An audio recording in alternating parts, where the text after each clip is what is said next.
بتائیں کہ بچپن کا پیار اور بچی کے پیار میں کیا فرق ہے؟ مزدار چیزیں بتائیں نا. بچپن کا جو پیار ہوتا ہے وہ بچپن کا وہ ہمارے دماغ میں رہتا ہے, لیکن جو بچی سے پیار ہوتا ہے مطلب کہ مرد کب زیادہ مجبور ہوتا ہے؟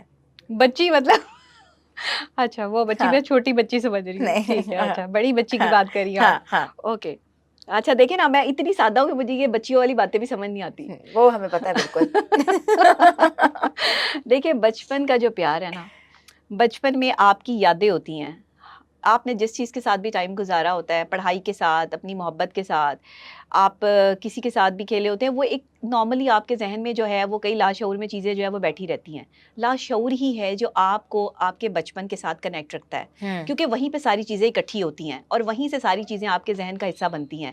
تو میں یہ سمجھتی ہوں کہ لاشعوری طور پر ہر انسان سائیکولوجیکل پوائنٹ آف ویو سے اپنے بچپن کی محبت اور ان یادوں اور گزارے ہوئے لمحات کو اس لیے نہیں بھلا پاتا. اچھا جنریشن زی کی اگر بات کر لی جائے نا, تو یہ جنریشن زی میں تو میرا خیال ہے یہ والے سمٹمز ہی نہیں ہیں. بچی یہ جو ہے وہاں بچی والے, وہاں بچی والا سسٹم ہے, بچپن نہیں ہوگا, بچپن والا سسٹم نہیں ہے کہ بچپن میں کیا یادیں اور کون سی چیزیں. ان کا تو بچپن ہی بہت ڈفرینٹ ہے, بچپن ہی ڈفرینٹ ہے, بچپن ہی سارا اے آئی کے ساتھ ہے, بچپن ہی سارا جو ہے وہ آپ نے اس کو جو ہے وہ کیا آرٹیفیشل کر لیا ہے, ہر چیز آرٹیفیشل ہے جنریشن زی کی لائف میں. تو یہاں پر آ کر تو بچی والا سسٹم تو آن ہے, لیکن بچوں والا سسٹم اور بچوں والی جو باتیں ہیں یا بچوں والا ایک کانسیپٹ یا بچوں والی محبت وہ ختم ہو چکا ہے. اگر آپ اس سے پہلے والی جنریشن میں گئے, ہماری جنریشن میں آپ جو ہے وہ چلے جائیں, کیونکہ جنریشن زی سے پہلے والی جنریشن ہم ہی ہیں, تو اگر ہمارے سے جو ہے وہ بات کریں, ہم سے پوچھیں تو ہمیں شاید اپنے بچپن کی چیزیں یاد ہیں اور ہم بچپن کے ساتھ زندہ رہنا چاہتے ہیں اور اچھی یادیں ہمارے ساتھ ہیں. ہاں لیکن اب کوئی نہیں رہنا چاہتا, اب بچے, بچوں کا بچپن میں کچھ ہے ہی نہیں. اب جو گرل فرینڈ بیوی بنتی ہے وہ بھی پھر بیوی کیوں بن جاتی ہے؟ وہ تو پہلے گرل فرینڈ ہوتی ہے. گرل فرینڈ بیوی, اچھا یہ کہیں کہیں ہوتا ہے ایسے, ہر وقت نہیں, ہر گرل فرینڈ بیوی نہیں ہوتی, یہ ذہن میں رکھیے گا.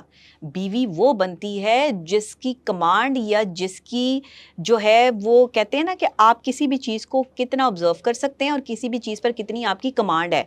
ایک مرد کے ذہن کو پڑھنا ایک عورت کا پورا ذمہ داری ہے, پوری ذمہ داری ہے. اگر آپ ایک مرد کے ذہن کو اچھی طرح پڑھ گئی, آپ اس کی گرل فرینڈ بھی ہیں, تو آپ اس کی بیوی بننے کی صلاحیت رکھتی ہیں. آپ میں گٹس ہیں, آپ ایک خاندانی بندی ہیں, اور آپ جو ہے وہ کسی کے عشق میں مبتلا ہو گئی ہیں, تو ایک خاندانی عورت سے کوئی بھی مرد شادی کرنے کے لیے تیار ہو جاتا ہے. لیکن اگر ایسی خاتون ہے جس کے اور بھی دوستیاں ہیں, مردوں کے ساتھ باتیں چیتے ہیں, مردوں کے ساتھ اٹھنا بیٹھنا اس کائنڈ آف سینس میں نہیں کہ بھئی کام میں جیسے ہمارا کام ہوتا ہے, ہم مردوں میں ہی اٹھتے بیٹھتے ہیں, ہمارے ارد گرد مرد ہی ہوتے ہیں, لیکن ہر بندے کی اپنی ایک بیہیویئر, اپنی ایک پرسنالٹی ہوتی ہے, اور اس بیہیویئر کے تحت انسان اور ایک عورت جو ہے وہ چلتی ہے. تو یہ عورت کی پرسنالٹی شو کر دیتی ہے, اس کا ایٹیٹیوڈ شو کر دیتا ہے کہ یہ عورت مرد سے چاہتی کیا ہے. یہ بیہیویئر بتا دیتا ہے, عورت کی پرسنالٹی بتا دیتی ہے, عورت کی آنکھیں بولتی ہیں, وہ زبان بولے نہ بولے, اس کی پرسنالٹی, اس کی باڈی لینگویج بولتی ہے کہ یہ عورت جو ہے وہ مرد سے کیا چاہتی ہے, یا کہ کیا یہ مردوں میں بیٹھنے والی عورت ہے, اسے مردوں میں بیٹھ کر خوشی محسوس ہوتی ہے, کیا یہ اس طرح کی عورت ہے, یہ بھی پتہ چل جاتا ہے.